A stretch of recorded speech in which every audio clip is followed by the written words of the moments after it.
हर business ना अपने आप का बचाव करने के लिए वो वातावरण को देखता है, वो एनवायरनमेंट को देखता है। बिजनेस एनवायरनमेंट उसी को बोलते हैं। पहले वो 400 कस्टमर को बेच के कमाता था, अब उसके पास मात्र 200 कस्टमर्स रह गए हैं। अब वो 200 कस्टमर से कमा रहा है, कमाई तो उसकी कम हुई जो बिजनेस के नियंत्रण में नहीं है। अब तुम मुझे एक बात बताना, कस्टमर अगर किसी के दुकान से या किसी कंपनी से सामान लेना बंद करता है तो बिजनेस उसको बोलेगी कस्टमर कस्टमर प्लीज आप ऐसा मत करिए। तो तुम कहीं गए समोसा खाने, एकदम एक्सपेक्टेशन ऊंचा करके, यार समोसा यहाँ तो बढ़िया ही मिलता होगा, गए डिसअपॉइंट कर दिया, बढ़िया नहीं था, एकदम बेकार। ठीक है, तुम दोबारा जाओगे? नहीं जाओगे। हाँ जी दोस्तों, तो क्या हाल चाल, मैं उम्मीद करता हूँ आप सब बहुत अच्छे होंगे और आपको बता दूं मैं भी बहुत बढ़िया हूँ। तो स्वागत है आपका कौटिल्य कॉमर्स बिहार के वन शॉट सीरीज में, जहां पर हम लोग अपने चैप्टर नंबर 3 को स्टार्ट करने वाले हैं, क्योंकि 1 और 2 तो हमने कर लिया। ठीक है, मैं उम्मीद करता हूं 1 और 2 आपको बहुत अच्छे से समझ में आया होगा। ठीक है, अब जो है चैप्टर नंबर 3 की बारी, इसको उल्टाएंगे। ठीक है, और एक बात पता है, मेरे पास ना बहुत सारे बच्चों के डाउट्स आ रहे हैं कि सर आप बोल तो रहे हो कि फ्री नोट्स देंगे, पता नहीं चल रहा हमें नोट्स आखिर मिल कहाँ रहा है। ठीक है, तो धैर्य बनाओ बालक, धैर्य बनाओ, मैं इस समाधान को, मतलब इस समस्या के समाधान को तुम्हारे लिए लेके आ गया हूँ। ठीक है, आओ एक बार तुम्हें बता देता हूँ कि आपको जो है फ्री नोट्स डाउनलोड कैसे करने हैं। ठीक है, जैसे देखो, सिंपली तुम्हारे लिए मैंने ये स्लाइड लगा दिया। पहली बात तो आप अगर पीडब्ल्यू का ऐप आपने अगर इंस्टॉल कर लिया होगा, ठीक है, अगर आपने ऐप डाउनलोड कर लिया होगा, ठीक है, तो आपको क्या करना है, आपको इस नाम को सर्च करना है। ठीक, आपको इस नाम को जो है सर्च करना है, समझ रहे हो? ये जो नाम आपको यहाँ लिखा दिख रहा है ना, Kautilya commerce Bihar class 12th, ठीक है, इस नाम को सर्च करना है। ये बैच बिल्कुल बिल्कुल फ्री है, इस पे कोई भी चार्ज नहीं है। ठीक है ना? चलो, इतना नहीं करोगे, नहीं मन है इतना करने का, तो सिंपली मैं तुमको एक बहुत आसान रास्ता बताता हूं। यहाँ पे आपको क्यूआर दिख रहा है ना, अब देखो क्यूआर दिख रहा है, क्या करो, अगर आप अपने फोन से देख रहे हो तो स्क्रीनशॉट लो। ठीक है, वो भी बताऊंगा, पहले क्या करो सिंपल। ठीक है, मान लो अगर एकदम सिंपल तरीका, आप अपने फोन से देख रहे हो तब कैसे स्कैन करेंगे सर? ठीक है, तो आप क्या करो, आप मम्मी के फोन में ये वीडियो चलाना, मम्मी के, पापा के, दीदी के, भैया जो भी होंगे उनके फोन में ये वीडियो चलाना, इसलिए मैंने स्टार्टिंग में बता दिया। ठीक है, आप जैसे ये वीडियो चलाओगे, आपको आपके फोन में, सभी के फोन में क्यूआर का ऑप्शन होता है। ठीक है ना, हर किसी के फोन में जो है क्यूआर कोड स्कैन करने का ऑप्शन होता है। ठीक है, अगर ना हो तो प्ले स्टोर पे जाके, ठीक है, आप क्यूआर कोड स्कैनर भी सर्च करोगे तो भी ऐप डाउनलोड हो जाएगा, 2 मिनट में, 2 सेकंड में डाउनलोड हो जाएगा, 5G का जमाना है। ठीक, तो आप वो ओपन करो, जैसे ही ओपन करोगे आपको बस ये क्यूआर कोड इस तरीके से जो है स्कैन करना है। ठीक है, देखो अभी स्कैन किया, पीडब्ल्यू ऑटोमेटिकली आपको दिख रहा होगा। ठीक है, फिर से दिखाता हूं, देख लेना, एक बार आप देख लेना। जैसे देखो मैंने क्या किया, मैंने क्यूआर स्कैन किया। ठीक है, अभी देखो आप, जैसे ही मैंने क्यूआर कोड स्कैन, अरे आजा भाई, देखो आया, जैसे ही मैंने क्यूआर कोड स्कैन किया ऑटोमेटिकली बैच आ गया, Kautilya commerce Bihar class 12th। ठीक है ना, अब यहाँ पे आपको एनरोल का बटन दिख रहा होगा, बगल में फ्री भी लिखा है। जैसे ही आप इस पे एनरोल करते हो, पे नाउ करोगे, एक भी रुपए नहीं देने, पे नाउ करोगे फ्री में हो जाएगा। ठीक है, देखो पेमेंट सक्सेसफुल हो गया।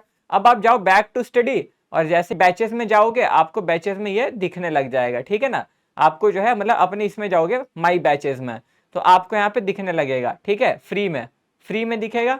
देखो कौटिल्य कॉमर्स है ना, यहाँ पे आपने कौटिल्य कॉमर्स पे क्लिक किया। अब यहाँ पे आपको सारे सब्जेक्ट के, मान लो बिजनेस स्टडीज पे मैंने क्लिक किया। ठीक है, यहाँ पे स्टडी मटेरियल पे जाओ, यहाँ नहीं दिखेगा, यहाँ दिख रहा है चैप्टर 1 शॉर्ट नोट्स, लिखा है ना 1 शॉर्ट नोट्स, यहाँ भी लिखा 1 शॉर्ट नोट्स। ठीक है, ये चैप्टर 1 के, ये चैप्टर 2 के है। आप जैसे ही जाओगे आपको यहाँ पे नोट्स मिल रहा है। ठीक है, ये देखो पूरा नोट्स आपके फोन में ही ओपन हो जाएगा। ठीक, देखिए हो गया ओपन, पूरा नोट्स आपके फोन में ऐसे आराम से अब ओपन हो जाएगा। इसको आप अपनी गैलरी में भी डाउनलोड कर सकते हो। ठीक है, आप क्लिक करोगे आपके फोन में भी, फोन में स्टोरेज में भी डाउनलोड हो जाएगा। ठीक है, तो ऐसे है। लेक्चर्स पे क्लिक करोगे, लेक्चर्स अभी नहीं आए हैं, आ जाएंगे जल्दी से। ठीक है, तो वैसे ही चैप्टर 2 के भी है, देखो आपको सारे नोट्स, लेक्चर, क्विज वगैरह सब कुछ इसमें मिल जाएंगे। ठीक है, चलिए समझ रहे। और हाँ, एक बात और आपके लिए, ठीक है, आपके ना यहाँ पर रिसोर्सेस पे जैसे ही रहेगा, एक रिसोर्सेस का सेक्शन है, यहाँ पे आपके लिए कुछ टेस्ट भी आ जाएंगे फ्री में, कुछ क्विजेस भी आ जाएंगे। ठीक है, तो आप इसका भी फायदा ले सकते हैं। समझ गए? अब समझ में आ गया आपको ये नोट्स कैसे डाउनलोड करना है अपने फोन में, है ना? या तो कीवर्ड स्कैन कर लो या फिर आप ये नाम ऊपर में जो है आप वो सर्च कर लो। वो भी नहीं करोगे, मान के चलो आप अपने फोन में देख रहे हो, है ना, आप अकेले रहते हो, तो आप फोन से स्क्रीनशॉट लेना, ठीक है, स्क्रीनशॉट लेना। स्क्रीनशॉट लेने के बाद क्रोम ओपन करना ये स्कैन करने के लिए, ठीक है। क्रोम के बगल में आपको लेंस का ऑप्शन दिखता है, गूगल लेंस वहीं दिखता है, ठीक है। या आपके फोन में भी गूगल लेंस होगा, गूगल लेंस ओपन करोगे, गैलरी में जाना, उस स्क्रीनशॉट को वहां पे अपलोड कर देना। जैसे ही अपलोड करोगे ऑटोमेटिकली ऐप पे ये ओपन हो जाएगा बैच, ठीक है। तो ऐसे करके भी आप कर सकते हो। चलिए अब जो है हम लोग पढ़ना चालू करते हैं। अब जो हम लोग चैप्टर नंबर 3 को चालू करते हैं। लास्ट लेक्चर में हमने चैप्टर नंबर 2 निपटाया, अब इस वाले लेक्चर में जो हम लोग चैप्टर नंबर 3 निपटाने वाले, ठीक है। अगेन ये लेक्चर आपके लिए मोर देन एनफ है, फुल पैकेज है पूरा, इसमें सारा कुछ मैं कवर करके दूंगा, कुछ भी नहीं छोड़ूंगा। आपके एग्जाम पॉइंट ऑफ व्यू से बहुत इंपॉर्टेंट चैप्टर है, बहुत ज्यादा इंपॉर्टेंट है, ठीक है। तो इसमें आपको बहुत ज्यादा मजा भी आने वाला है, बहुत अच्छे से पढ़ाऊंगा, ठीक है। अब देखो यहीं से मैं स्टार्ट कर रहा हूं चैप्टर को, ठीक है। तो देखिए चैप्टर का नाम क्या है सर, बिजनेस एनवायरमेंट, व्यवसायिक वातावरण। सर व्यवसायिक वातावरण, हाँ, तो सर व्यवसाय तो समझते हैं, बिजनेस तो समझते हैं, ये इन्वायरमेंट यहाँ क्यों आ गया, तो साइंस में होता था। सर साइंस पीछा ही नहीं छोड़ रहा हमारा, तो छोड़ेगा नहीं ना, हर जगह अप्लाई होता है। चलो ना तुम इधर सुनो मेरी बात, सुनो ना, अरे सुनो ना, सुनो ना, हाँ सुनो सुनो सुनो सुनो। तो देखो एनवायरमेंट मतलब क्या होता है सर, हमारे आसपास की चीज है ना। एनवायरमेंट, वातावरण किसको बोलते हैं, जो हमारे आसपास की चीजें हैं। अब जैसे हमारे आसपास में इतने सारे बिजनेस है, हवा है, पानी है, पेड़ है, ये सब हमारे लिए एनवायरमेंट, वातावरण हुआ, ठीक है। हाँ सर, तो ये तो हमारे लिए हुआ ना सर, बिजनेस के लिए कहाँ से होगा, बिजनेस के लिए भी इन्वायरमेंट होता है। पूछो कैसे, अरे पूछो ना कैसे, ठीक है। देखो बिजनेस के लिए भी इन्वायरमेंट होता है, जैसे बिजनेस के कस्टमर उसके आसपास की चीजें हैं, बिजनेस के लिए उसका कॉम्पिटिटर है, ठीक है सर। बिजनेस के लिए उसका सप्लायर जो उसको माल पहुंचाता है प्रोडक्ट बेचने के लिए, ठीक है। हाँ सर, सर लेकिन ये है वो समझ नहीं आ रहा, तो आप बताओगे। अच्छा देखो एक एग्जांपल देता हूँ। देखो जैसे ठंड आती है तो हम ठंड के कपड़े पहनते हैं ना, क्यों, क्योंकि हमें ठंड लग रही है, हमें ठंड ना लग जाए, तबीयत ना खराब हो जाए, इसीलिए, है ना। तो हम उस मौसम से बचने के लिए कि वो हमें नुकसान ना कर दे, ठीक है, हम ठंड के कपड़े पहनते हैं। मतलब विंटर सीजन हमें अफेक्ट करेगा, हमें प्रभाव, हमारे पे प्रभाव डाल सकता है। वैसे ही हर व्यवसाय के लिए, हर बिजनेस ना अपने आप का बचाव करने के लिए वो वातावरण को देखता है, वो एनवायरनमेंट को देखता है, बिजनेस एनवायरनमेंट उसी को बोलते हैं। वो उस बिजनेस एनवायरनमेंट पे नजर रखता है। मतलब सर वो, अब तुम सोचो सर, कस्टमर, अगर मान लो दुकान पे से कस्टमर कम हो गया तो क्या होगा। पहले किसी दुकान पे 400 कस्टमर आते थे, है ना, अब उस पे 200 कस्टमर रह गए, तो प्रभाव पड़ेगा ना सर, क्या प्रभाव पड़ेगा, अरे उसका सेल्स कम हो जाएगा। सोचो ना, पहले वो 400 कस्टमर को बेच के कमाता था, अब उसके पास मात्र 200 कस्टमर्स रह गए हैं, अब वो 200 कस्टमर से कमा रहा है, कमाई तो उसकी कम हुई। हाँ सर, बात तो सही कह रहे हो सर, उसके ना कॉम्पिटिटर बढ़ गया, मतलब उसका जो प्रतिनिधि होता था वो बढ़ गया, अब बहुत ज्यादा हो गया है कॉम्पिटिटर। हाँ सर, कॉम्पिटिटर ज्यादा होंगे ना तो कस्टमर बंट जाएगा। पहले यही एक था तो सारे कस्टमर मजबूरी में भी इसके पास आते थे, अब तो इसका एक कॉम्पिटिटर है, दो है, तो कुछ कस्टमर उधर भी जाएंगे, तो वही चीज है, ठीक है। तो इससे क्या होता है, देखो ये जो वातावरण है ना, इसको समझना बहुत जरूरी है, क्योंकि ये व्यवसाय को प्रभावित करती हैं, ये ना बिजनेस पे इम्पैक्ट डालती हैं। सर इम्पैक्ट डालती हैं, प्रभावित करती हैं, वो क्या होता है, देखो प्रभावित का मतलब ना, इनसे बिजनेस को या तो फायदा होता है या तो नुकसान होता है, फायदा भी होता है नुकसान भी होता है, दोनों चीजें होती हैं, ठीक है। तो इसीलिए इसको समझना बहुत ज्यादा जरूरी हो जाता है एक बिजनेसमैन के लिए। जैसे कोई व्यापारी है तो उसको अपने बिजनेस का, उसको अपने व्यापार के वातावरण को समझना बहुत ज्यादा जरूरी है, वरना उसको नुकसान हो जाएगा, है ना। तो इसीलिए ये समझना ज्यादा जरूरी है। तो व्यवसायिक वातावरण यानी कि बिजनेस एनवायरनमेंट, वो सारी ऐसी घटकों को कहा जाता है, वो उन सारे फैक्टर्स को कहा जाता है जो कि बिजनेस के बाहर हैं, बिजनेस के कंट्रोल के बाहर हैं, व्यवसाय के नियंत्रण के बाहर हैं, फिर भी व्यवसाय को प्रभावित करते हैं, फिर भी बिजनेस को अफेक्ट करते हैं, ठीक है। सर अफेक्ट समझ गए ना, हाँ। जैसे कस्टमर ने अगर हमारी दुकान से खरीदना बंद कर दिया तो हमारा सेल्स कम हो जाएगा, एक कस्टमर चला गया, एक कस्टमर का सेल्स कम हुआ ना, हाँ, तो यही होता है, ठीक है। तो उसी को हम लोग बोलते हैं। अब सर बिजनेस के बाहर की चीजें क्या है, जो भी बिजनेस के कंट्रोल के बाहर है, जिसको बिजनेस कंट्रोल नहीं कर सकती, मतलब जो बिजनेस के नियंत्रण में नहीं है।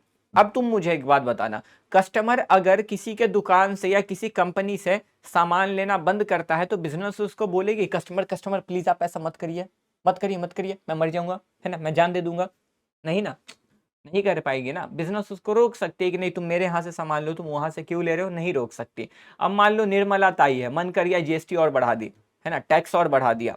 अब सरकार से बोलेगी ये सरकार रुको ना, क्यों करते हो ऐसा, सरकार बोलेगी अच्छा बेटा हमसे पंगा, है कि नहीं, तो वहां दिक्कत हो जाएगी भाई, मतलब उसको भी बिजनेस नहीं कंट्रोल कर सकती है। अब जैसे मान के चलो एग्जांपल में एयरटेल का कॉम्पिटिटर जियो है ना। अब क्या होता है सर, जियो ने मान लो रिचार्ज का प्राइस सस्ता कर दिया, तो एयरटेल बोलेगी अबे यार क्यों पेट पे लात मार रहा है, क्यों प्राइस कम कर रहा है, मेरे जो कस्टमर उधर चले जाएंगे, नहीं बोल सकती भाई, वो उसको नहीं कंट्रोल कर सकती है। तो देखो बिजनेस के कंट्रोल के बाहर जो भी चीजें होती है ना, ठीक है, उसी को बोलते हैं बिजनेस एनवायरनमेंट, ठीक है, और ये सभी चीज बिजनेस को अफेक्ट करती है, यानी कि व्यवसाय के नियंत्रण के जितनी भी चीजें बाहर होती हैं उन्हीं को हम व्यवसायिक वातावरण कहते हैं, और ये व्यवसाय को प्रभावित करती हैं, ठीक है। तो देखिए यहाँ पर आपको वही लिख के दिया है डेफिनेशन या मीनिंग, ठीक है। तो क्या लिख रहा है आप एक बार पढ़ सकते हैं इसको, business environment refers to the combination of all factors, ठीक है, या इसको सम भी बोल सकते हो, combination of all factors that affect a business and in which both opportunities and threat exist, यानी कि मौका भी मिलता है और आपके लिए मुसीबतें भी आती हैं, ठीक है ना। तो वही बोला जा रहा है, देखो व्यवसायिक वातावरण का अभिप्राय उन सभी घटकों के योग से है जो, इसको ना सम टोटल कर लेना, ठीक है, ये सम टोटल लिख लेना, इस पर क्या लिखोगे, सम टोटल ऑफ,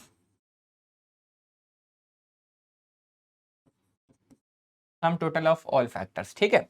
चलिए तो क्या बोल रहा है, व्यवसाय वातावरण का अभिप्राय उन सभी घटकों के योग, सर योग मतलब जब सबको जोड़ दिया जाता है तो उसको योग बोला जाता है, घटकों के योग से है जो व्यवसाय को प्रभावित करते हैं, सर प्रभावित करते हैं वही ना जो इनको या तो फायदा पहुंचा सकते हैं या तो नुकसान, हाँ ठीक है, तथा जिनमें अवसर और खतरे दोनों मौजूद होते हैं, ठीक है, यानी कि हाँ इनको मौका भी मिलता है और इनको रिस्क भी होता है, ठीक है। अब देखो the study of business environment helps managers identify these opportunities and threats, यानी कि अब देखो वही है ना कि जब वो इस पे नजर रखेंगे, मतलब व्यवसायिक वातावरण का अध्ययन प्रबंधकों को इन अवसरों एवं खतरों की पहचान करने में सहायता करता है। अब जैसे मान के चलो मैं तुमको बोलता हूँ, ठीक है, अगर तुम बिजनेस एनवायरनमेंट को समझना जरूरी क्यों है, ठीक है, तुम ही मेरे से क्वेश्चन कर रहे हो कि बिजनेस एनवायरनमेंट को समझना जरूरी क्यों है, ये चैप्टर ही क्यों पढ़ रहे हैं, तो ये चैप्टर को रियल लाइफ से जोड़ो, ठीक है, ये असली में होता है।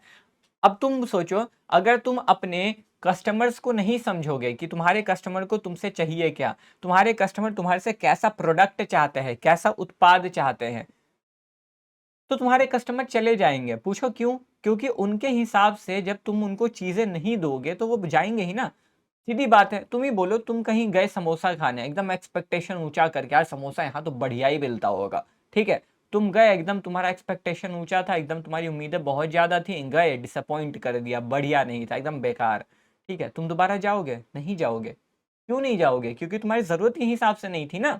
वही तो बोल रहा है कि अगर तुम्हें तुम्हारी जरूरत के हिसाब से चीजें नहीं मिलेंगी, कस्टमर को उनकी जरूरत के हिसाब से चीजें नहीं मिलेंगी, तो उस बिजनेस के पास क्यों जाएगा। तो इसीलिए ना उनको ये सारी चीजें समझना जरूरी है, ठीक है, क्योंकि अगर वो उनको नहीं समझेंगे, वो इन एनवायरनमेंट को नहीं समझेंगे तो उनको नुकसान हो सकता है। और अगर वो इनको समझ लेंगे कि चलो जो कस्टमर को चाहिए वही बेचेंगे तो इनको फायदा होगा, इसीलिए उनके लिए थ्रेट और अपॉर्चुनिटीज दोनों देता है, ठीक है। अब समझो कैरेक्टरिस्टिक्स बोलता है, यानी कि कैरेक्टरिस्टिक्स ऑफ बिजनेस एनवायरनमेंट, ठीक है, व्यवसायिक वातावरण की विशेषता, मतलब कि सर इसकी क्या खासियत है, तो देखो सबसे पहले बोला टोटलिटी ऑफ एक्सटर्नल फोर्स है, बाहरी शक्तियों की समग्रता।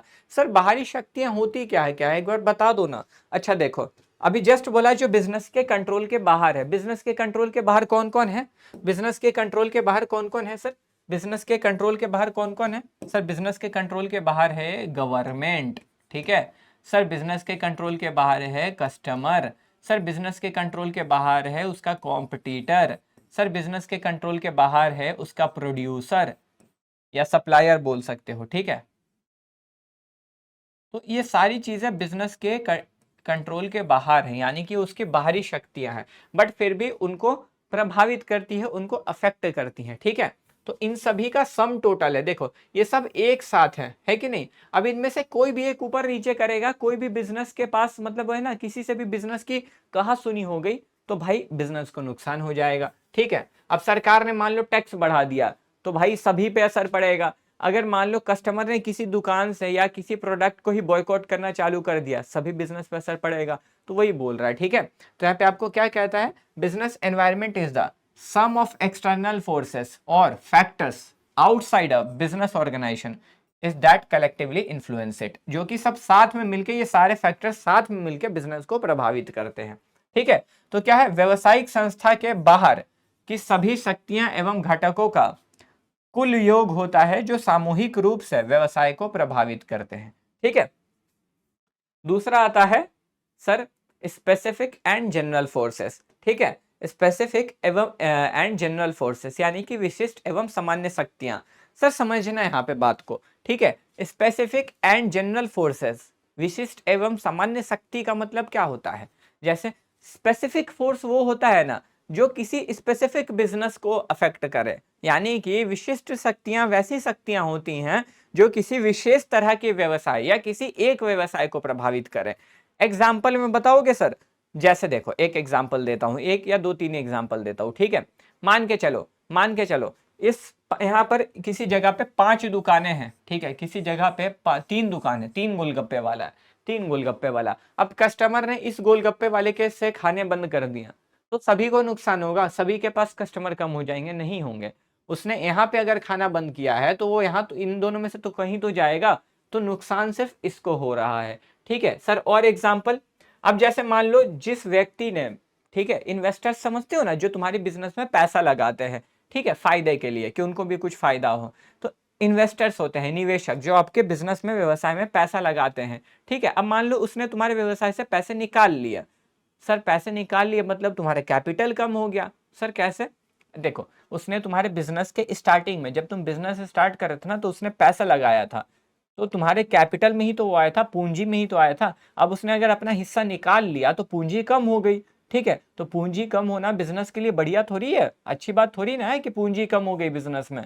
ठीक है, वो हो गया। सर अब मान के चलो एक और, जैसे कॉम्पिटिटर, अब उसका कॉम्पिटिटर, अब जैसे मान के चलो, ठीक है, एयरटेल और जियो में अगर कुछ होगा, इन दोनों में कुछ टकराव होता है, तो क्या सारे बिजनेस को इफेक्ट होगा, सभी व्यवसाय को नुकसान होने लग जाएगा? नहीं, इन्हीं दोनों को होगा। या फिर जो उस पूरे सेक्टर में है, जैसे वीआई है ना, और बचे ही कहाँ हैं, बीएसएनएल, यही सब तो बचे। तो मतलब जो भी सिम कार्ड वाली कंपनी है उन सभी को प्रभावित करेंगे ये, है ना। तो ये फोर्स यानी कि विशेष शक्तियां ऐसी शक्तियां होती हैं जो एक तरह के व्यवसाय या फिर किसी एक व्यवसाय को प्रभावित करती हैं, मतलब या तो एक बिजनेस को इफेक्ट करती हैं, उसी के जैसे सेम बिजनेस इंडस्ट्री को इफेक्ट करती हैं। ठीक है, समझ रहे हो, यानी कि किसी एक बिजनेस को इफेक्ट करता है। सर जनरल फोर्स क्या होता है? यानी कि सामान्य शक्तियां, सर जो सारे व्यवसाय को प्रभावित करेंगे, यानी कि सभी के सभी बिजनेस को इफेक्ट करेंगे। जैसे कोविड आया था, सभी बिजनेस बंद, है ना, सभी को नुकसान हुआ, सभी को इफेक्ट किया। अभी मान लो जैसे कि एग्जाम्पल में कि कल को टेक्नोलॉजी में कुछ बदलाव हो जाए, ठीक है, कल को कुछ टेक्नोलॉजी में बदलाव हो जाए, टेक्नोलॉजी तुरंत बदल गया, है ना, पूरी टेक्नोलॉजी बदल गई। अभी तक जो लैपटॉप वगैरह विंडोज पे चलता था उसका पूरा सॉफ्टवेयर चेंज हो गया, तब दिक्कत हो जाएगा सभी को कि भाई उतना सारा डेटा विंडोज में था, कहाँ जाएगा। नहीं समझे, छोड़ो, और एक सिंपल एग्जाम्पल लेते हैं। मान लो अपने देश में, जैसे है ना, अपने देश में सरकार ने बोल दिया कि भाई अब जो है ना, अब जो है हम लोग क्या करेंगे, अब आपको कुछ भी चीज बेचना है उस पर रुकावट है, आपको बिना हमसे परमिशन लिए नहीं बेचना है ना। तो भाई दिक्कत हो जाएगी, सभी को सरकार से जाके परमिशन लेना पड़ जाएगा, तो ये सभी बिजनेस को करना पड़ेगा। ठीक है, तो वही, यानी कि ये ऐसे फोर्स होते हैं जो सभी बिजनेस को इफेक्ट करेंगे। ठीक है, ये ऐसे फोर्स होते हैं जो किसी एक या उसी जैसे बिजनेस को इफेक्ट करेंगे बस। ठीक है, तो वही होता है, समझ गए। वही विशिष्ट शक्तियां केवल एक या एक जैसे व्यवसाय को अफेक्ट करती हैं, और सामान्य शक्तियां सभी व्यवसाय को अफेक्ट करती है, सभी व्यवसाय को प्रभावित करती है। ये नहीं देखते हैं कौन क्या है। ठीक है, ये चीज।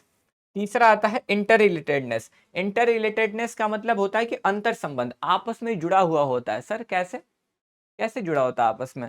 अच्छा एग्जाम्पल में सुनो ना, मान के चलो क्या हो ही रहा है इंडिया में। देखो अगर लोग एकदम अगर इंडिया में सारे लोग, ठीक है, सारे लोग अपने सेहत के लिए जागरूक हो जाएंगे, हो ही चुके ऑलमोस्ट, है कि नहीं, बहुत अपने हेल्थ कॉन्शियस हो गए कि भाई अब तो एकदम अपनी हेल्थ का खूब खूब ख्याल रखना है, बहुत ज्यादा ख्याल रखना है। ठीक है, पूरा हेल्थ कॉन्शियस वो हो चुके हैं। तो इससे क्या होगा लाला, इससे क्या होगा, ठीक है, इससे क्या होगा सर, इससे होगा कि जैसे जिम का बिजनेस बढ़ेगा।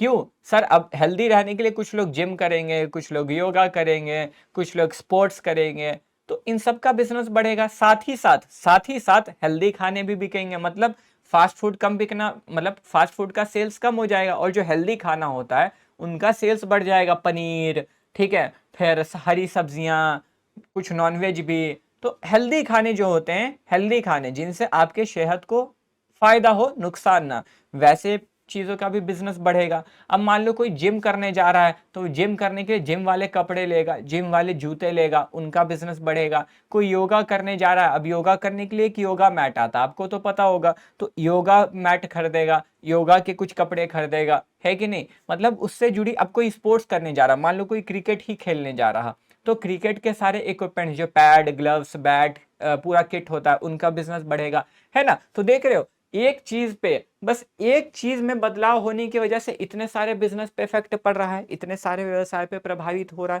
है ना। तो वही बोल रहा है कि ये ना आपस में जुड़ा हुआ होता है, आपस में जुड़ा हुआ होता है। एक चीज पे अगर इंपैक्ट आएगा तो वो सभी को इफेक्ट करेगा। तो देखो, different elements of business environment are closely connected to each other, ठीक है।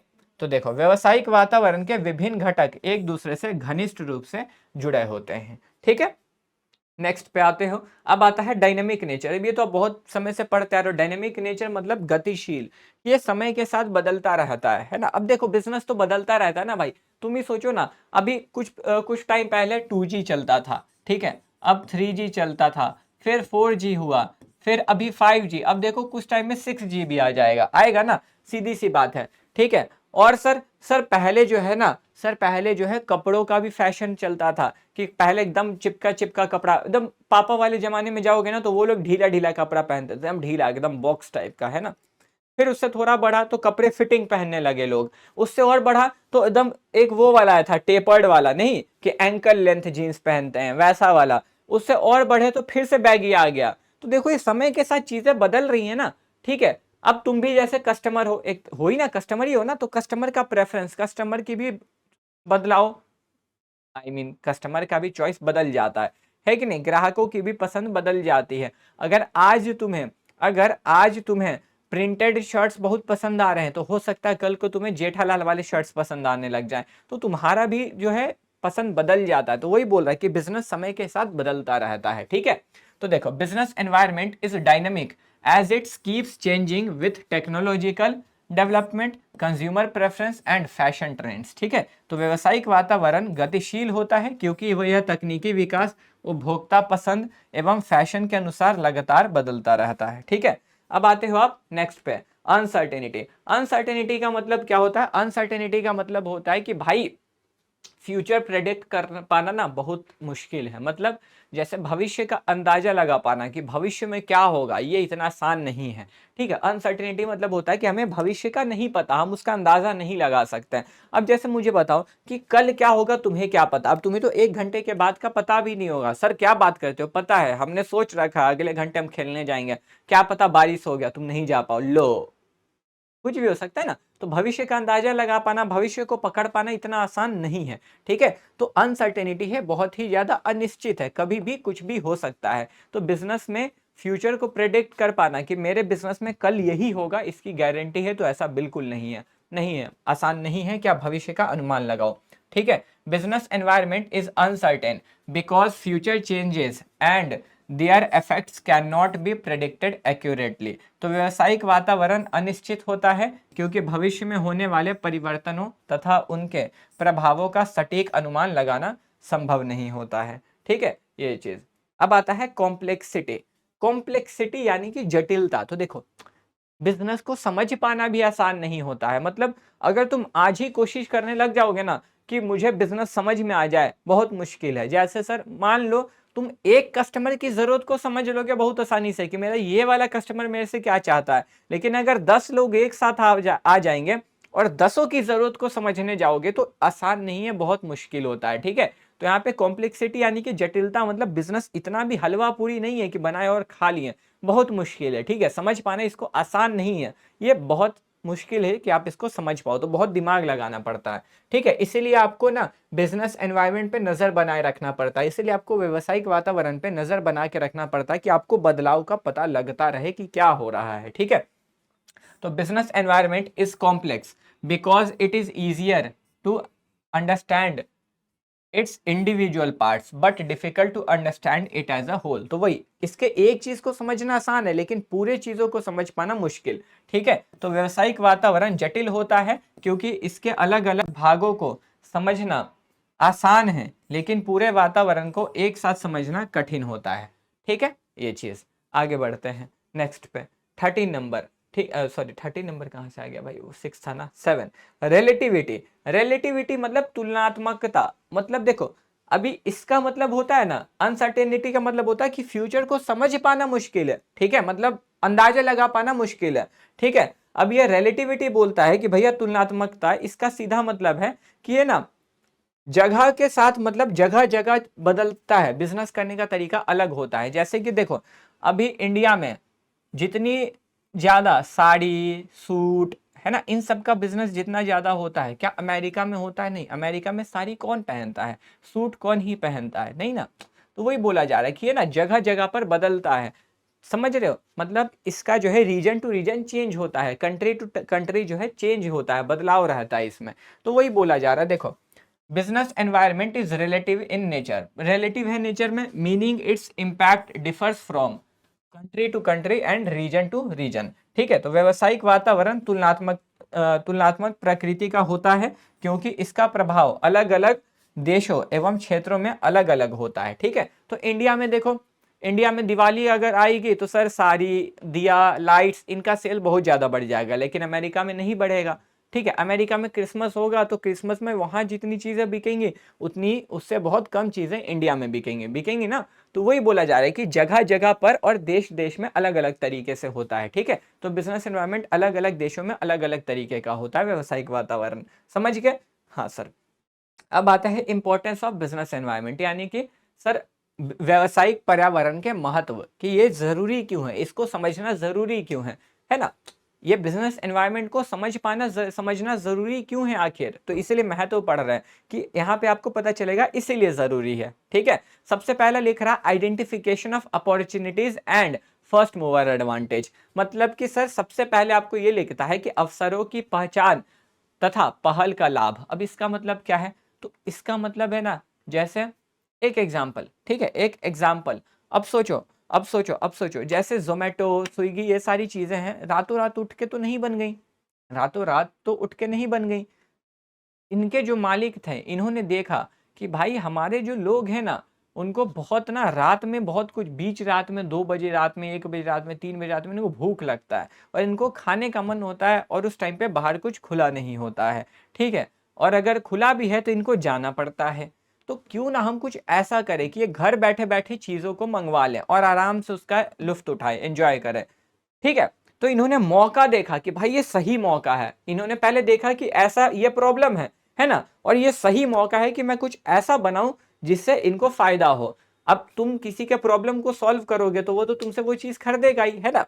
तो वही हुआ, उन्होंने मौका देखा, उन्होंने अपॉर्चुनिटीज पहचाना और फर्स्ट मूवर एडवांटेज लिया, ठीक है, यानी कि पहले आके उसका फायदा लिया। जैसे एक और एग्जांपल देता हूं, टाटा, पहली ईवी का चलन, यानी कि ईवी इलेक्ट्रॉनिक व्हीकल्स जो होते हैं उनका ट्रेंड सबसे पहले टाटा लेके आई।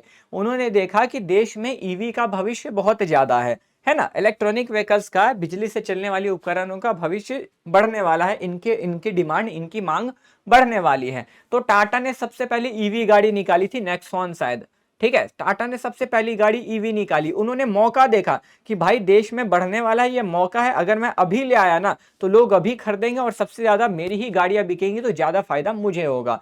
तो उन्होंने क्या किया, उन्होंने बिजनेस एनवायरनमेंट को समझा, उन्होंने व्यावसायिक वातावरण को समझा, उन्होंने देखा, समझा, मौका ढूंढा और उसका फायदा लिया। तो पहले वो चीज वो लेके आए, यानी कि सबसे पहले आए, होता है ना, पहले आओ पहले फायदा लो, तो सबसे पहले वो चीज लेके आए तो उन्होंने ज्यादा फायदा लिया। तो देखो, अब proper study of the business environment, ठीक है, helps an enterprise identify available opportunities and take advantage of them before competitors, ठीक है। व्यवसायिक वातावरण का सही अध्ययन क्या बोल रहा है, उसका सही अध्ययन किसी उद्यम को उपलब्ध अवसरों की पहचान करने में सहायता करता है तथा वह अपने प्रतिस्पर्धियों से पहले उन अवसरों का लाभ उठा सकता है। ठीक है, ये चीज। दूसरा आता है identification of threats and early warning signals. ठीक है, यानी कि सर खतरों की पहचान एवं पूर्व चेतावनी प्रणाली। अब अगर आप बिजनेस एनवायरनमेंट पे नजर रखोगे ना, तो आपको ये भी पता लग जाएगा कि मेरे लिए नुकसान क्या होने वाला है, मतलब मेरे लिए खतरा क्या बन सकता है। जैसे जितने लोग बिजनेस एनवायरनमेंट पे नजर बना के रखे थे, उनको पता चल चुका था कि ये जो कोविड आ रहा है ना, मेरे लिए खतरा बन सकता है, तो उन्होंने उसकी पहले ही तैयारी कर ली। ठीक है, कि इससे बचना कैसा है। जिन्होंने नहीं करा वो डूब गए, उनका खत्म हो गया बिजनेस। तो अगर आप इस पे नजर रखोगे तो आपको खतरों का पता लग जाएगा, और ये आपको घंटी भी मार देगा कि देखो बेटा, ये तुम्हारे लिए जो है मुसीबत बनने वाला है। ठीक है, तो वही बोला जा रहा है, knowledge of the business environment helps a business identify threats that में अफेक्ट इट ऑपरेशन। यानी कि अगर आप बिजनेस एनवायरनमेंट की जानकारी रखोगे तो आपको पता चलेगा कि मेरे लिए थ्रेट मतलब धमकी नहीं, मेरे लिए खतरा क्या है और वो मेरे बिजनेस को कैसे अफेक्ट कर सकता है। ठीक है, तो व्यवसायिक वातावरण की जानकारी किसी उद्यम को उन खतरों की पहचान करने में सहायता करती है जो उसके संचालन को प्रभावित कर सकते हैं। ठीक है, ये चीज। तीसरा, कोपिंग विथ रैपिड चेंजेस, परिवर्तनों का सामना करना। अब देखो, कोपिंग विथ रैपिड चेंजेस का मतलब क्या होता है। कोपिंग विथ रैपिड चेंजेस का मतलब होता है ना कि जो परिवर्तन हो रहा है, जो बदलाव हो रहा है बिजनेस में, ठीक है, उसके साथ साथ चलना। अब क्या है, जैसे बिजनेस एनवायरनमेंट तो बदलता रहता है। अब अगर तुम उस पर नजर रखोगे, तुम्हें पता चलेगा कि मेरे कस्टमर मेरे से अब ये चीज का डिमांड कर रहा है। जैसे मेरी कपड़ों की दुकान है, ठीक है, मुझे पता लग गया, मैंने नजर बना रखा था, मुझे पता लग गया कि अब मेरे जो कस्टमर है ना, वो मेरे से बैगी क्लोथ है ना, स्ट्रेट फिट जींस, ऐसे ऐसे कपड़े ढूंढेंगे। तो मैं पहले ही वो स्टॉक में लेके आ गया कि भाई आए खरीदने, मैं उनको दूं, निराश ना करूं मैं उनको।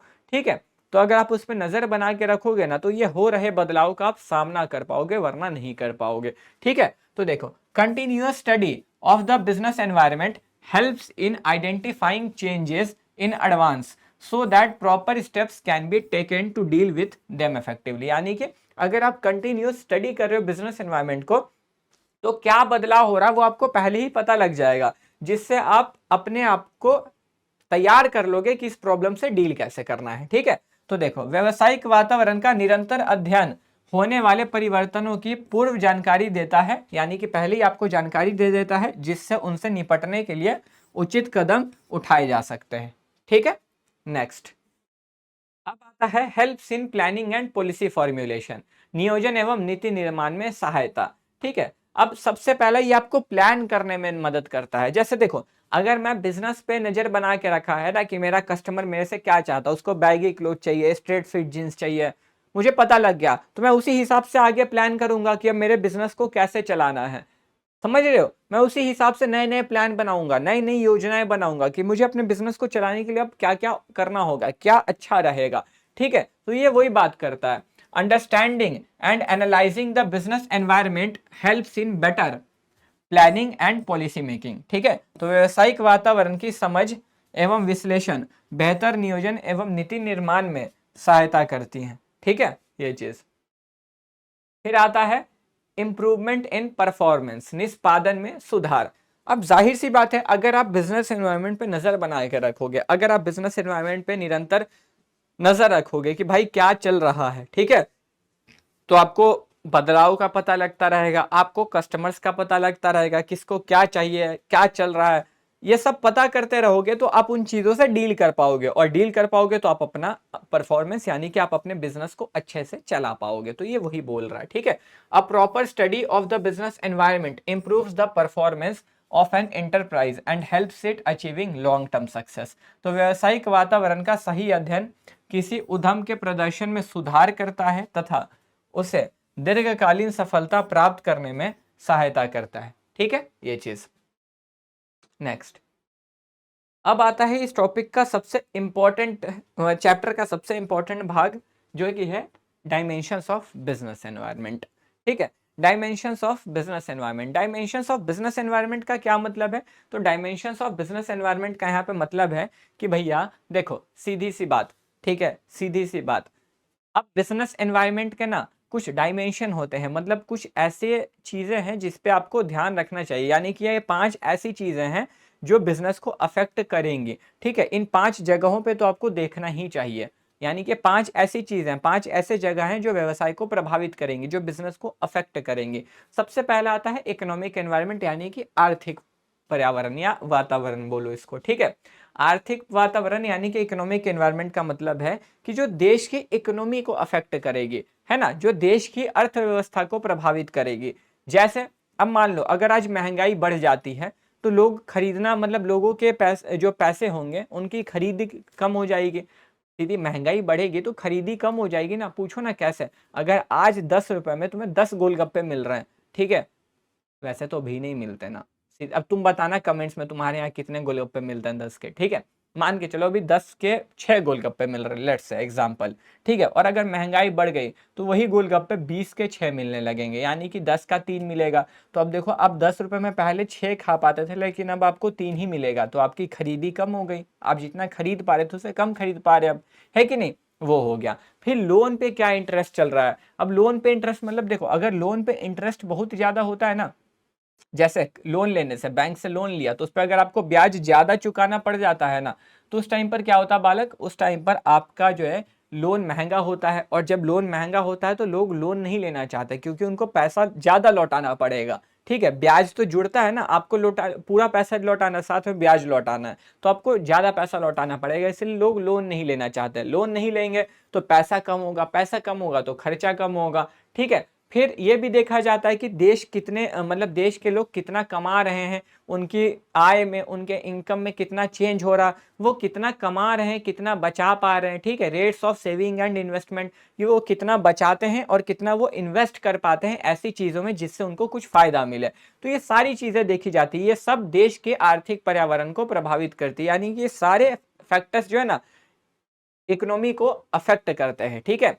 तो वो सारी चीजें जो भी इंडिया की इकोनॉमी को अफेक्ट करेगी वो इकोनॉमिक एनवायरनमेंट। तो देखो, economic environment refers to the economic factors that directly affect a business such as interest rate, वही मॉनेटरी पॉलिसी, इन्फ्लेशन रेट यानी कि महंगाई का दर, and changes in people income. तो आर्थिक पर्यावरण से तात्पर्य उन आर्थिक घटकों से है जो व्यवसाय को प्रत्यक्ष रूप से प्रभावित करते हैं, जैसे ब्याज दर, मौद्रिक नीति, मुद्रा फीसदी दर तथा लोगों की आय में परिवर्तन आदि, ठीक है?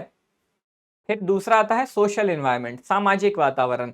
अब सोशल एनवायरनमेंट जो होता है ना, सोसाइटी के लिए होता है, जो सोसाइटी को इम्पैक्ट करेगा, ठीक है? जिससे मतलब जिस सोसाइटी के वजह से इम्पैक्ट हमारा बिजनेस होगा, समाज के वजह से। अब समाज की वजह से, सोसाइटी की वजह से कैसे होगा सर? जाहिर सी बात है यार, सोचो, तुम ही सोचो, अगर कस्टमर ने, ठीक है, तुम्हारे प्रोडक्ट को बॉयकॉट करना चालू कर दिया तो भाई गया तुम्हारा बिजनेस। करते रहो अब लड्डू, है ना, लड्डू बनाओ, लड्डू बेचो, ठीक है? तो क्या होगा सर? सोशल एनवायरनमेंट, समाज के वजह से भी व्यवसाय पे प्रभाव पड़ता है। अगर तुम बहुत ज्यादा पोल्यूशन कर रहे हो तो तुम्हारा फिर समाज ही बैंड बजा देगी, सरकार तो छोड़ ही दो, ठीक है? बोलेगी बेकार है, बहुत पोल्यूशन करता है। या फिर तुम ही सोचो, अब जैसे मैंने तुमको वो एग्जाम्पल दिया था जिम वाला, ठीक है? तो जैसे लोगों ने अपने हेल्थ को सुधारने के लिए जिम ज्वाइन किया, योगा ज्वाइन किया, तो क्या हुआ? उन सबका बिजनेस बढ़ा, साथ ही साथ जो फास्ट फूड के बिजनेस थे उनका बिजनेस कम हो गया। तो अफेक्ट हुआ ना समाज की वजह से। तो वही बोला, सोशल एनवायरनमेंट यानी कि सोसाइटी अफेक्ट करेगी, ठीक है? अगर देश की जनसंख्या ज्यादा होगी तो भाई अच्छी, मतलब अच्छी बात है या नहीं वो तो बाद की बात है। अगर देश की जनसंख्या ज्यादा होगी, दैट है सॉरी यार, डेथ रेट और बर्थ रेट, ठीक है, ये फिर कितनी family, composition of a family, ये सारी चीजें सोशल एनवायरनमेंट में आती हैं, ठीक है? तो social environment include social forces like customs, values, social changes and lifestyle. Changes in social environment affect business quickly and create both opportunities and threat. यानी कि अगर सोशल एनवायरनमेंट में बदलाव होगा तो वो भी बिजनेस में बदलाव करना पड़ेगा। तो सामाजिक पर्यावरण में रीति रिवाज, मूल्य, सामाजिक परिवर्तन एवं जीवन शैली जैसी सामाजिक शक्तियां शामिल होती हैं। इसमें होने वाले परिवर्तन व्यवसाय को शीघ्र प्रभावित करते हैं तथा इससे अवसर एवं खतरे दोनों उत्पन्न होते हैं, ठीक है? फिर तीसरा आ रहा है आपका टेक्नोलॉजिकल एनवायरनमेंट, यानी कि प्रौद्योगिकी या तकनीकी वातावरण, ठीक है? टेक्नोलॉजिकल क्या होता है? तो जो जहां टेक्नोलॉजी में चेंजेस होते हैं। अब टेक्नोलॉजी में चेंज होने की वजह से भी बिजनेस को अफेक्ट होता है। पूछो कैसे? जैसे मान के चलो जियो आई, ठीक है, जियो, पहले जियो आई 5G लेके, लोगों को फ्री स्पीड इंटरनेट मिला। फ्री स्पीड इंटरनेट मिलने से क्या हो गया सर, उतने ज्यादा यूजर्स बढ़ गए ऐप पे, ठीक है, ऑर्डर्स बढ़ गए, तो हुआ ना, टेक्नोलॉजी के वजह से भी बिजनेस में चेंजेस होते हैं। जैसे और एग्जांपल अगर ध्यान दोगे तो देखो, अब जैसे देखो 4G लोगों ने छोड़ दिया, तो जो भी 4G बनाने वाले फोन थे उनको तुरंत 5G बनाना पड़ा, 5G के फोन्स को बनाना पड़ा, क्योंकि 4G वाले फोन्स बिकने बंद हो गए, तो जो बस 4G वाले फोन बना रहे थे उनका तो बिजनेस गया, गया कि नहीं गया। तो टेक्नोलॉजी की वजह से, टेक्नोलॉजी में चेंज होने की वजह से जिस बिजनेस को इफेक्ट पड़ रहा है वो भी वही हुआ, ठीक है। यानी कि देखो, technological environment refers to new techniques and methods of production provided by technology, ठीक है। Business must keep a close watch on technological change to improve product quality and compete effectively।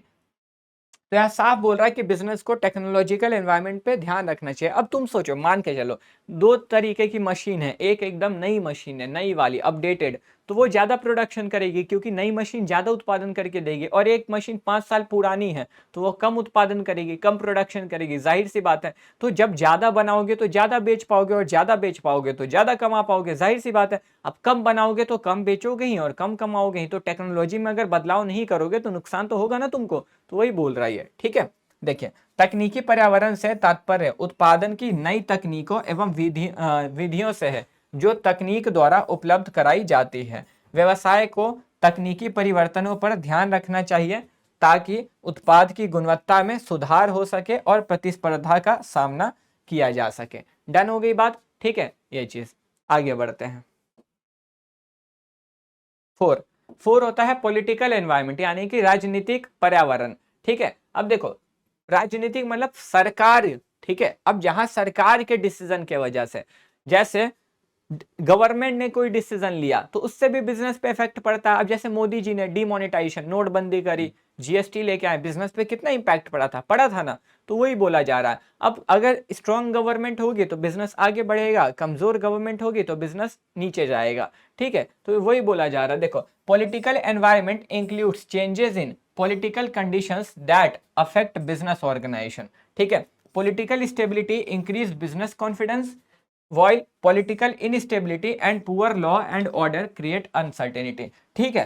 यानी कि अगर कानून की व्यवस्था ही अच्छी नहीं होगी, भाई कोई गलत कर रहा, फ्रॉड कर रहा, उसको कुछ कर ही नहीं रहे, छोड़ दे रहे हैं, तो फिर वहां तो नुकसान, दिक्कत तो आनी ही है, ठीक है। तो वही चीज है।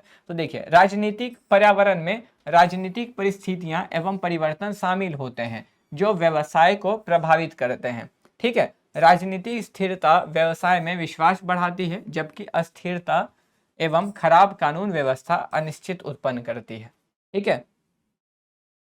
अब आ रहा है लीगल एनवायरनमेंट। लीगल एनवायरनमेंट का मतलब क्या है बालकों?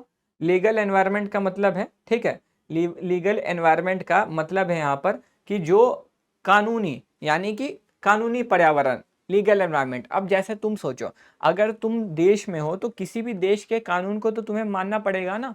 यानी कि अगर देश में बोला जा रहा है कि ये कानून है तो कानून का तो पालन करोगे। तो लीगल एनवायरनमेंट वो होता है जहां पे आपको बताया जाता है कि आपको इन कानून को ध्यान में रख के अपने बिजनेस को करना होगा। अगर आप कानून के बाहर जाओगे, कानून का उल्लंघन करोगे, लॉ को तोड़ोगे, तो कानून आपको डंडा कर देगी, जाहिर सी बात है। अब मान लो जैसे बिहार है ना, तो बिहार में क्या बंदी है वो तो आपको भी पता है, मैं क्या ही बोलूँ अब, ठीक है। अब अगर तुम वो तोड़ोगे तो फिर कानून तुम्हें डंडा करेगी, करेगी ना, सीधी बात है, पता है कि नहीं। तो वही बोला जा रहा है कि अब और भी एग्जाम्पल, अब कानून ने अगर किसी चीज पे रोक लगा रखी है, तुम्हें ये चीज नहीं करना है और तुम फिर भी करोगे, तो तुम्हारे बिजनेस पे छापा मार के तुमको बंद कर देंगे, हमेशा का नुकसान झेलो, है कि नहीं। तो तुम्हें कानून के साथ उसकी बात माननी पड़ेगी। तो कानून के दायरे में रह के व्यवसाय करना, अगर नहीं मानोगे तो प्रभाव क्या पड़ेगा, तुम्हारा बिजनेस जाएगा, ठीक है। तो legal environment includes laws passed by the government, administrative orders, court decision and rules of various government agencies, ठीक है। Business must comply with these laws, so knowledge of legal regulations is essential, ठीक है। ये चीज वही है। कानूनी पर्यावरण, तो कानूनी पर्यावरण में सरकार द्वारा बनाए गए कानून, प्रशासनिक आदेश, न्यायालय के निर्णय तथा विभिन्न सरकारी एजेंसियों के नियम शामिल होते हैं। व्यवसाय को इनका, ठीक है, पालन करना आवश्यक होता है, इसीलिए कानूनों की जानकारी होना ज़रूरी है, यानी कि कानून के दायरे के अंदर में रह के आप बिजनेस करिए। ठीक है, वो भी कंप्लीट हो गया। अब आते हैं अगले टॉपिक पे, जो कि आता है आपका भारत का आर्थिक पर्यावरण। ठीक है, अब ये सबसे इंपॉर्टेंट टॉपिक हो जा रहा है आपके इस पूरे ही चैप्टर का, मतलब ठीक है, इस पूरे चैप्टर का सबसे ज़्यादा इंपॉर्टेंट टॉपिक है ये। एक तो वो डायमेंशन वाला हो गया, ठीक है, और एक आपका ये हो गया। अब ये बहुत ही ज़्यादा इंपॉर्टेंट टॉपिक है, क्योंकि देखो अब समझना है कि भारत में आर्थिक बदलाव आया था। ठीक है, अब इसको मैं समझाऊंगा तुम्हें एक कहानी के जरिए। ठीक है, एक कहानी बताऊंगा, उसके जरिए मैं तुम्हें पूरा पूरा कॉन्सेप्ट समझा दूंगा। ठीक है, चलिए अब यहाँ पर आप मानिए कि देखो इंडिया जब आज़ाद हुई थी, तो आपको ही पता है इंडिया जब आज़ाद हुई थी तो इंडिया के सारे पैसे लूट के लेके चले गए थे अंग्रेज, है ना। हाँ सर, अब मेरी कहानी को ध्यान से सुनना। अगर तुमने मेरी ये कहानी सुन ली तो ये कॉन्सेप्ट एकदम मक्खन हो जाएगा तुम्हारा। बहुत लोगों को ये कॉन्सेप्ट ही नहीं समझ में आता, लोग डरते हैं। अगर तुमने मेरी ये कहानी सुन ली, ये कॉन्सेप्ट मक्खन की तरह क्लियर हो जाएगा, याद रखना। और तुम कमेंट में बता के जाओगे कि हाँ सर मजा आ गया। ठीक है, चलिए तो वही चीज बोला, देखो इंडियन इकोनॉमिक एनवायरनमेंट। अब क्या हुआ ना, जब हम लोग आजाद हुए थे, ठीक है, हम लोग जब आजाद हुए थे तो हम तो लुट गए थे भाई।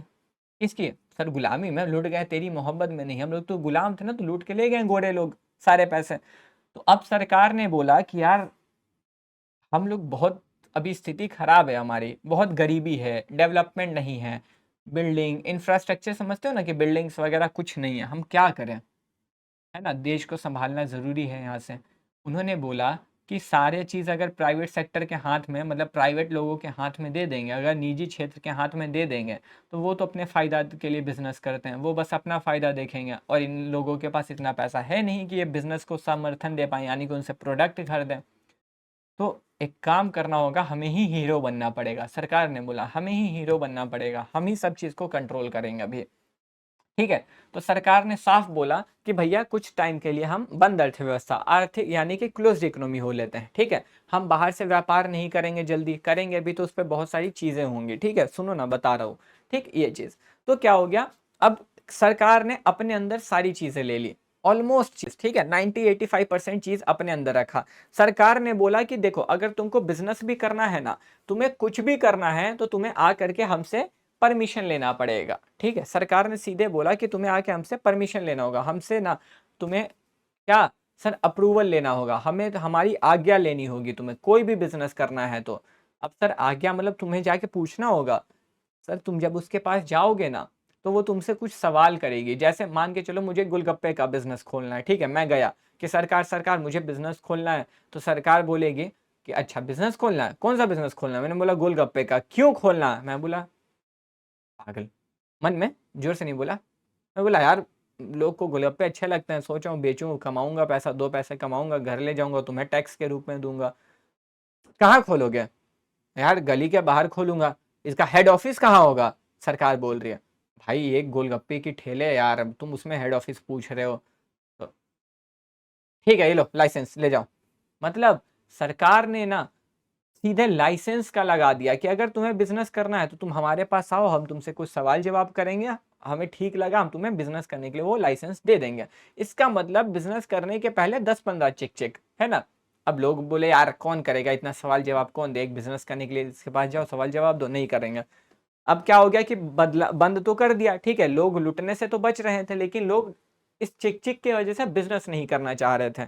ठीक है, तो अब इंडिया को पता चला यार अब ये चीज़ तो सही नहीं हो रहा है। ठीक है, मतलब लोग बिजनेस करने से कतरा रहे हैं।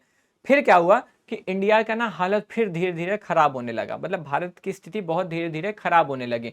फिर इंडिया ने क्या किया, बाहर से लोन लेके आए अपने देश को चलाने के लिए।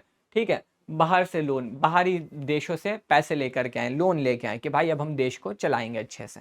ठीक है, अब क्या हुआ कि उसी टाइम 1990 के टाइम पे ना गल्फ वॉर चालू हुआ था। गल्फ मतलब जो गल्फ वॉर है ना वो, तो उस टाइम भी हुआ कि क्रूड ऑयल जो था ना उसका दाम बढ़ गया, उसके प्राइसेस बढ़ गए बहुत ज्यादा। ठीक है, इंपोर्ट बिल इंडिया का बढ़ गया। इंपोर्ट बिल क्या होता है? आयात बिल।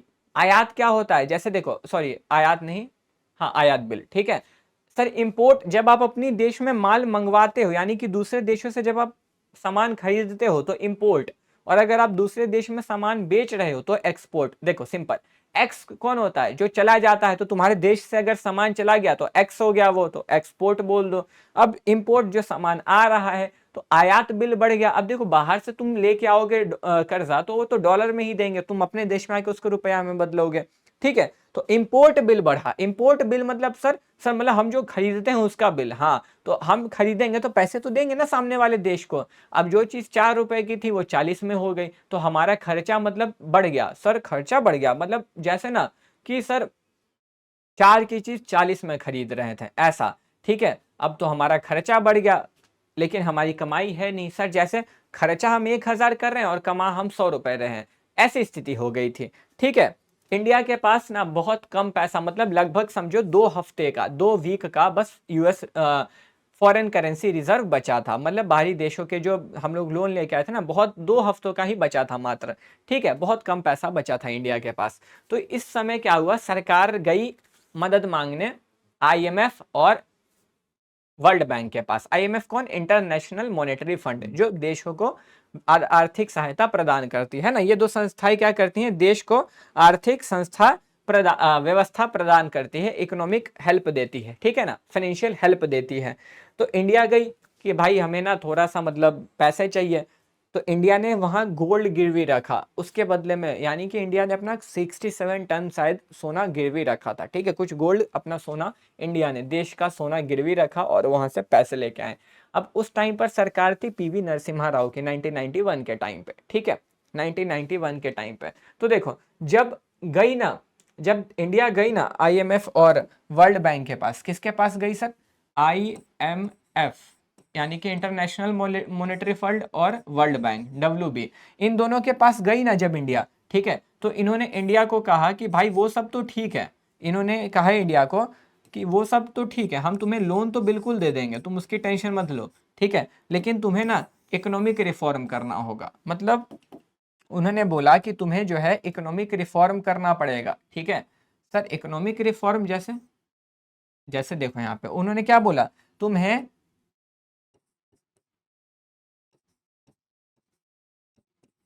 इकोनॉमिक रिफॉर्म, ठीक है, यानी कि आर्थिक बदलाव करने होंगे। अब सर ये इकोनॉमिक रिफॉर्म मतलब क्या होता है? ठीक है, इकोनॉमिक रिफॉर्म रिफॉर्म का मतलब होता है ना कि अपने देश की अर्थव्यवस्था को सुधारने के लिए, अपने देश की इकोनॉमी को सुधारने के लिए कुछ चेंजेस करना, ठीक है। यानी कि मैं लिख देता हूँ, सिंपल साफ भाषा में लिख देता हूँ, ठीक है। इसका मतलब होता है, इसका मतलब होता है कंट्री, ठीक है, कंट्री की अर्थ, इकोनॉमी ही लिख दूं क्या कंट्री के? ठीक है, हिंदी मीडियम वाले तो समझ ही जाएंगे। इकोनॉमी को बेहतर बनाने के लिए, ठीक है, बेहतर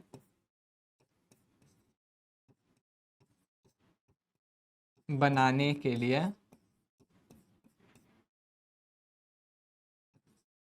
उसमें कुछ चेंजेस करना, यानी कि उसमें कुछ बदलाव करना, ठीक है। ये चीज ये तुम्हें समझाने के लिए लिखा है मैंने बस, ठीक है। ये नहीं कि सर आप तो आधा हिंदी आधा इंग्लिश लिख रहे हो, तुमको समझाने के लिए लिखा है कि इसका मतलब क्या होता है, कि तुम भूलो ना, ठीक है सर। ओके, अब यहाँ पर ये बोला गया ना, तो यहाँ पर वही बोला, यानी कि मनमोहन सिंह जी ने बोला ठीक है हम करेंगे, क्योंकि वित्त मंत्री वही थे, फाइनेंस मिनिस्टर उस टाइम पे वही थे। तो उन्होंने बोला इकोनॉमिक रिफॉर्म में हम 3 डिसीजन लेंगे, हम 3 तरीके के डिसीजन लेंगे, ठीक है, जिसको हम एलपीजी का नाम देंगे। अब LPG sir liquefied petroleum gas नहीं, एलपीजी मतलब कुछ अलग था, ठीक है। एलपीजी डिसीजन लेंगे, ठीक है, यानी कि लिबरलाइजेशन, प्राइवेटाइजेशन, ग्लोबलाइजेशन, ठीक है, समझना बड़े ध्यान से, ठीक है। अब इसको बोलते उदारीकरण, निजीकरण, वैश्वीकरण, पूरा ही लिख देता हूं, है ना, सही रहेगा।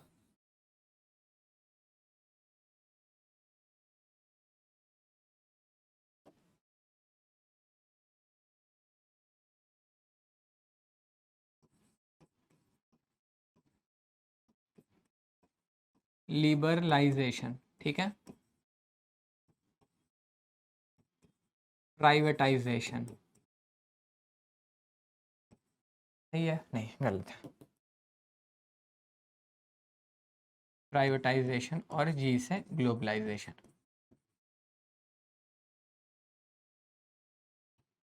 ठीक है, अब देखो, जिसको बोलते हैं हिंदी में उदारीकरण, ठीक, इसको बोलते हैं हम लोग हिंदी में निजीकरण,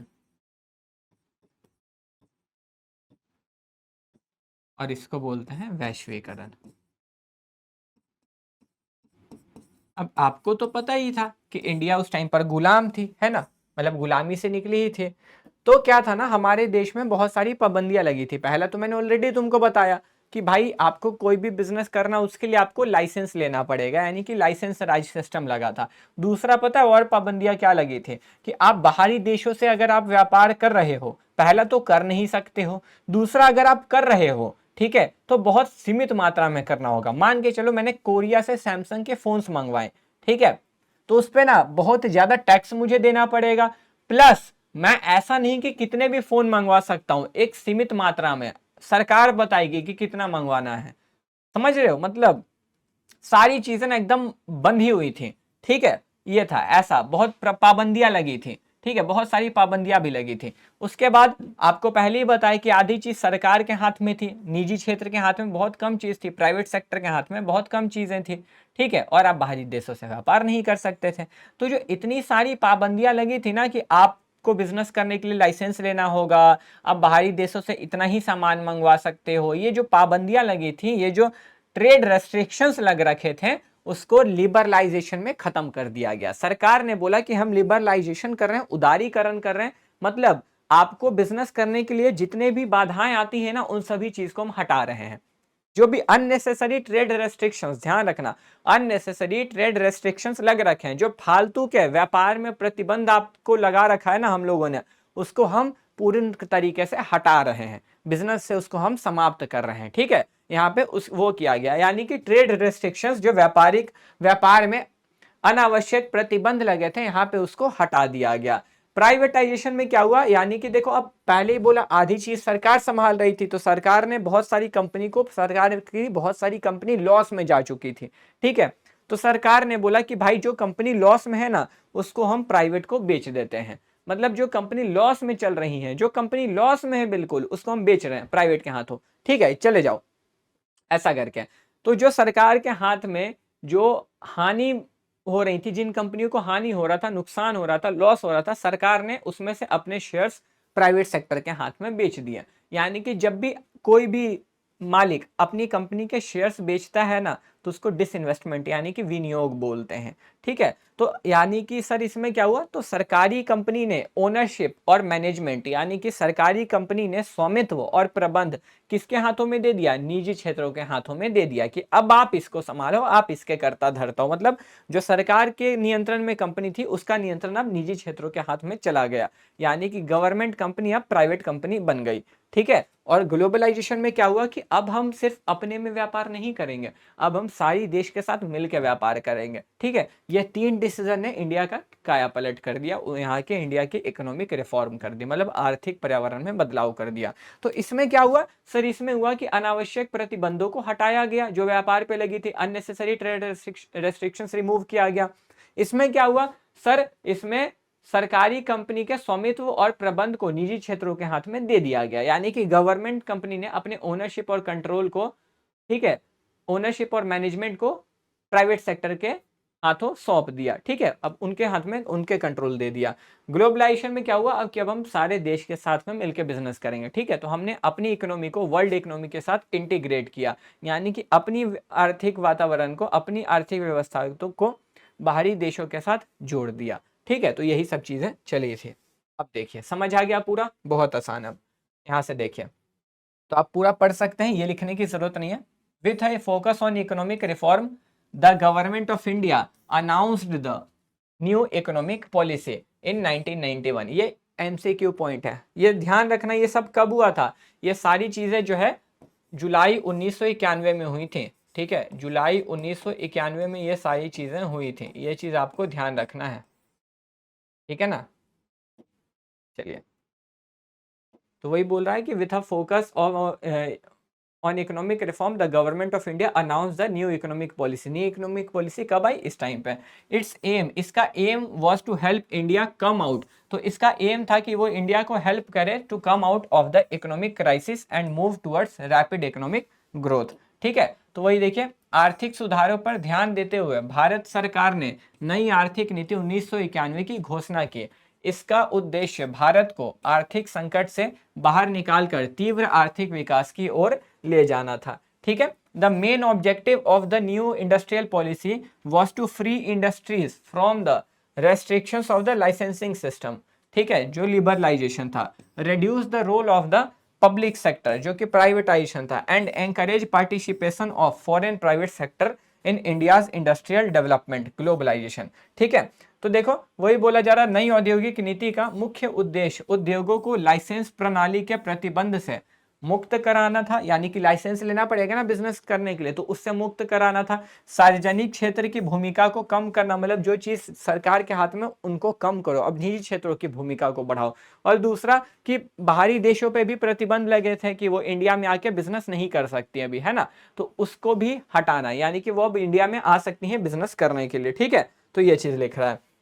तथा औद्योगिक विकास में निजी क्षेत्र की भागीदारी को प्रोत्साहित करना था, ठीक है। तो देखिए, अब वही लिख रहा है, सबसे पहला लिबरलाइजेशन में एलपीजी में सबसे पहला यही आता उदारीकरण। अब उदारीकरण में मैंने आपको ऑलरेडी बता दिया, ठीक है, कि उदारीकरण में क्या हुआ था सर, ट्रेड रेस्ट्रिक्शंस को रिमूव करा गया था, ठीक है। तो it refers to freeing industrial Indian business and industry from unnecessary controls and restrictions, ठीक है। इसका अर्थ भारतीय व्यवसाय एवं उद्योग को अनावश्यक नियंत्रण एवं प्रतिबंधों से मुक्त करना है। Its main objectives were to remove the licensing requirement, ठीक है, in most industries except a few, remove restrictions on movement of goods and services, provide freedom in pricing and simplify import export procedure, ठीक है। तो क्या लिख रहा है, इसका मुख्य उद्देश्य अधिकांश उद्योगों में लाइसेंस प्रणाली को समाप्त करना, वस्तु एवं सेवाओं के आवागमन पर प्रतिबंध हटाना, मतलब लगा था ना कि भाई बाहरी देश से सामान नहीं मंगवा सकते, मंगवा रहे हो तो इतना ही मंगवाना होगा, उसको हटाना। मूल्य निर्धारण में स्वतंत्रता देना कि अब आप प्राइस डिसाइड कीजिए, मतलब जो बिजनेस करा उसको प्राइस डिसाइड करना, सरकार नहीं बताएगी कि कितने में बेचना है, ठीक है। तथा आयात निर्यात प्रक्रिया को सरल बनाना, यानी कि इंपोर्ट एक्सपोर्ट को ईजी कर देना, ठीक है। फिर दूसरा आता आपका प्राइवेटाइजेशन। प्राइवेटाइजेशन क्या था, तो भाई यहाँ पे सिंपली था, तो it refers to increasing the role of private sector, ठीक है, प्राइवेट सेक्टर का रोल बढ़ाना in nation building and reducing the role of the public sector, ठीक है। यानी कि यहाँ पे क्या करना सर, प्राइवेट सेक्टर निजी क्षेत्रों की भूमिका को बढ़ा देना। इसका अर्थ राष्ट्र निर्माण में निजी क्षेत्र की भूमिका को बढ़ाना तथा सार्वजनिक क्षेत्र की भूमिका को कम करना है, ठीक है। तो as a result public sector enterprises were transferred to private ownership so that government share could be reduced below 51%, ठीक है। तो इसके अंतर्गत सार्वजनिक क्षेत्र के उपक्रमों को निजी हाथों में सौंपा गया ताकि सरकारी हिस्सेदारी 51% से कम हो सके, ठीक है। Its objective were to increase efficiency, reduce budget deficit and ensure better use of resources. तो इसका उद्देश्य था कि कार्य कुशलता बढ़ाना, बजट घाटा कम करना तथा संसाधनों का बेहतर उपयोग सुनिश्चित करना, ठीक है। मतलब जो लॉस मेकिंग कंपनी थी उनको जो है प्राइवेट सेक्टर के हाथों में दे दिया कि लो तुम चलाओ अब, ठीक है, सरकार ने उनको दे दिया। अब आता है वैश्वीकरण। यहाँ पे क्या हुआ, तो अब हम बाहरी देशों को हमने अलाउ किया कि अब वो भी आके हमारे देश में बिजनेस कर सकती हैं। पहले प्रतिबंध क्यों लगा रखा था सर, पहले क्यों रोक लगा रखा था फिर, तो पहले इसलिए था ना कि देखो हम तो आज़ाद हुए थे, हमें बिजनेस करने नहीं आता था, अगर वो आती, वो तो हमसे अच्छे से बिजनेस करना जानती थी, वो बिजनेस करती, फिर क्या होता, हमारी ही कंपनी को हमसे ज़्यादा कमा के खरीद लेती, तो धीरे धीरे फिर हम गुलाम बन जाते, इसलिए उनको भी रोक रखा था, ठीक है। तो देखिए, it refers to integration of different economies of the world into a single global economy, ठीक है। तो इसका अर्थ विश्व की विभिन्न अर्थव्यवस्थाओं का एकीकृत होकर एक वैश्विक अर्थव्यवस्था बनना है, ठीक है। It is a process of increasing economic interdependence, ठीक है, among countries through greater international trade and investment. तो यह देशों के बीच बढ़ते आर्थिक संबंधों और अंतर्राष्ट्रीय व्यापार एवं निवेश के माध्यम से आर्थिक परस्पर निर्भरता बढ़ाने की प्रक्रिया है। As a result export duties were reduced और removed, import duties were reduced and capital imports were liberalised, ठीक है। तो इसके परिणाम स्वरूप निर्यात शुल्क कम समाप्त कर दिए गए, आयात शुल्क कम किए गए तथा पूंजी के आवागमन को उदार बनाया गया। मतलब सिंपली वही चीज किया गया, इंपोर्ट एक्सपोर्ट पे जो बिल था, जो टैक्स लगे थे ना कि आयात निर्यात पे टैक्स बहुत ज्यादा लगा है, उसको कम किया गया, उसको सिंपल बनाया, ठीक है। यही सब चीजें करी गई, यानी कि अपने देश को सारी इकोनॉमी के साथ मर्ज किया गया कि हम उनके साथ मिलकर अब बिजनेस करेंगे, ठीक है। चलिए आगे बढ़ते हैं। अब देखो सर, ये सारी चीजें हुई ना, तो इन अब अभी तो इनका भी कुछ इम्पैक्ट पड़ा होगा, क्योंकि हम तो चैप्टर ही पढ़ रहे हैं, बिजनेस एनवायरनमेंट अफेक्ट करते हैं बिजनेस को, यानी कि सर व्यवसायिक पर्यावरण प्रभावित करते हैं। तो इनका क्या इफेक्ट पड़ा सर? देखो सबसे पहले क्या हुआ ना, इंक्रीज इन कंपटीशन, यानी कि कंपटीशन बढ़ गया, ठीक है। कंपटीशन बढ़ गया सर, कंपटीशन कैसे बढ़ा? पहले तो याद करो, पहले रेस्ट्रिक्शंस लगा था, पहले पाबंदियां लगी थी, है ना, कि आपको लाइसेंस लेना होगा, आपको ये चीजें करनी होगी। तो इस चिक चिक से बचने के लिए बहुत लोग बिजनेस ही नहीं करते थे, आज छोड़ो नहीं करेंगे बिजनेस, जाने दो, ठीक है। लेकिन अब तो नहीं है, तो अब जिनका मन होगा वो बिजनेस कर पाएंगे, तो इससे लोग, ज्यादा लोग बिजनेस करेंगे तो ज्यादा कंपटीशन होगा, है ना।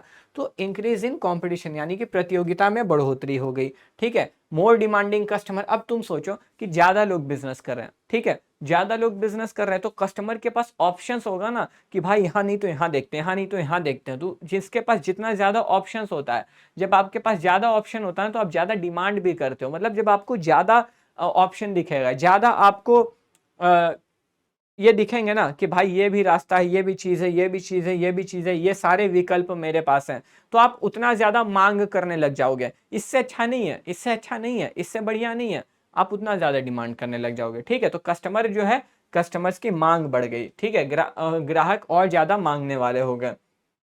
फिर rapid changes in technological environment, तो वही हो गया, देखो अब इतनी सारी चीजें हुई, बिजनेस करने के तरीके बदल गए, है ना। प्राइवेट सेक्टर का रोल ज्यादा हो गया, यानी कि निजी क्षेत्रों की भूमिका ज्यादा हो गई।